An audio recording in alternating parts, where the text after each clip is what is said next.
Ezequiel capítulo 41. Depois disso, o homem me levou ao santuário do templo, mediu as paredes de cada lado de sua porta, e tinham 3 metros de espessura. A entrada tinha 5 metros de largura, e as paredes de cada lado tinham 2,5 metros de comprimento.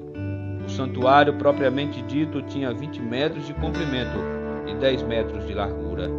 Então ele passou do santuário para a sala interna, mediu as paredes de cada lado de sua entrada, e tinha 1 metro de espessura.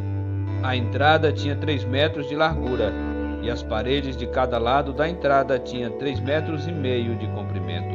A sala interna do santuário tinha 10 metros de comprimento e 10 metros de largura. Ele me disse: "Este é o lugar santíssimo." Então ele mediu a parede do templo, e tinha 3 metros de espessura. Junto à parte externa da parede havia uma fileira de salas. Cada sala tinha 2 metros de largura. Essas salas laterais ficavam em 3 andares, uma em cima da outra, e havia 30 salas em cada andar. Os pontos de sustentação das salas laterais ficavam apoiados em saliências externas na parede do templo. Não se estendiam para dentro da parede. Cada andar era mais largo que o andar abaixo, acompanhando a inclinação da parede do templo. Uma escada subia do andar inferior para os andares do meio e de cima. Vi que o templo era construído sobre uma plataforma que servia de base para as salas laterais. Essa plataforma tinha 3 metros de altura. A parede externa das salas laterais do templo tinha 2,5 metros de espessura.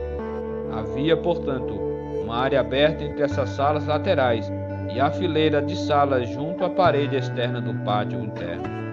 Havia, portanto, uma área aberta entre essas salas laterais e a fileira de salas junto à parede externa do pátio interno. Essa área aberta tinha 10 metros de largura e se estendia ao redor de todo o templo. 2 portas nas salas laterais davam para a área aberta da plataforma, que tinha 2,5 metros de largura.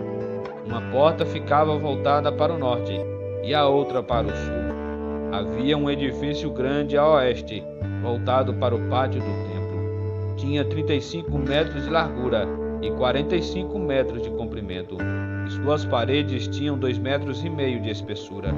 Então o homem mediu o templo, e tinha 50 metros de comprimento. O pátio ao redor do edifício, incluindo suas paredes, tinha mais de 50 metros de comprimento.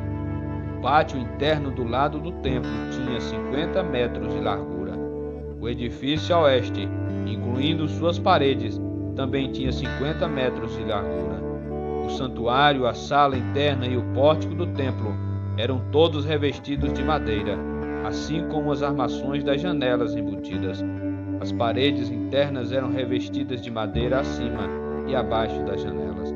O espaço acima da porta, que dava para a sala interna, e suas paredes internas e externas também eram revestidos de madeira. Todas as paredes eram enfeitadas com entalhes de querubins, cada um com 2 rostos, alternados com entalhes de palmeiras. Um dos rostos era de querubim. O rosto de homem ficava voltado para a palmeira de um lado. O outro rosto, o de leão forte, ficava voltado para a palmeira do outro lado. Havia figuras entalhadas ao redor de todo o templo, desde o chão até o alto das paredes, inclusive na parede externa do santuário. Na entrada do santuário havia colunas quadradas, e nas colunas na entrada do lugar santíssimo eram semelhantes. Havia um altar de madeira com 1,5 metro de altura e 1 metro de cada lado. Seus cantos, sua base e seus lados eram de madeira. O homem me disse: "Esta é a mesma que fica na presença do Senhor." Tanto o santuário como o lugar santíssimo tinham portas duplas, cada uma com 2 folhas que abriam para os 2 lados. As portas que davam para o santuário eram enfeitadas com entalhes de querubins e de palmeiras, assim como as paredes. E havia uma cobertura de madeira na frente do pórtico do templo.